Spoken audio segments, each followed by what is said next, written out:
হেই everyone, কেমন আছেন সবাই? আজকে একটা দারুণ বিষয় নিয়ে আপনাদের সামনে হাজির হয়েছি।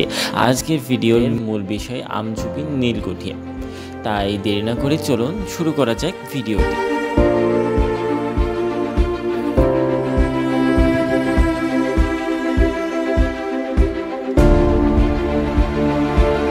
আমঝুপি নীলকুঠির অবস্থান মেহেরপুর জেলায়।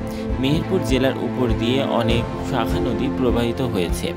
এছাড়াও এখানকার উর্বর মাটি নীল চাষের জন্য উপযুক্ত হওয়ায় এখানে প্রচুর নীলকুঠি গড়ে ওঠে।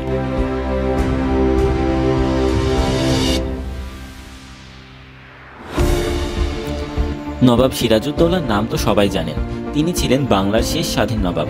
তিনি সিংহাসনে বসেন 1756 সালে এবং 1757 সালে পলাশীর যুদ্ধে ব্রিটিশ ইস্ট ইন্ডিয়া কোম্পানির হাতে পরাজিত হন। কিন্তু তার আগেই আমঝুপি নীলকুঠিতে কয়েকজন ইংরেজ, বিশ্বাসঘাতক জমিদার ও বাংলার অভ্যন্তরীণ কিছু লোক মিলে একটি ষড়যন্ত্র করেছিল কিভাবে সিরাজকে হারাতে হবে এবং বাংলার সম্পদ লুট করতে হবে, যার ফলস্বরূপ বাংলা হারায় তার স্বাধীনতা এবং ধাবিত হয় এক অন্ধকার ভবিষ্যতের দিকে।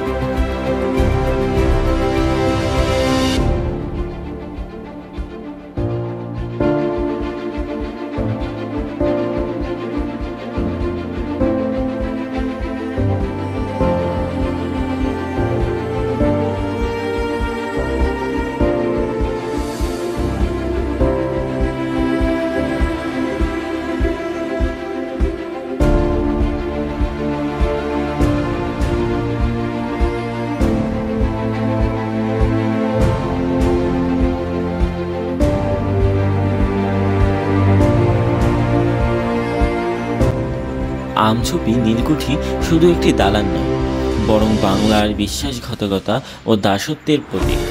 এখানেই বাংলার ইতিহাসের মোড় ঘুরে যায়।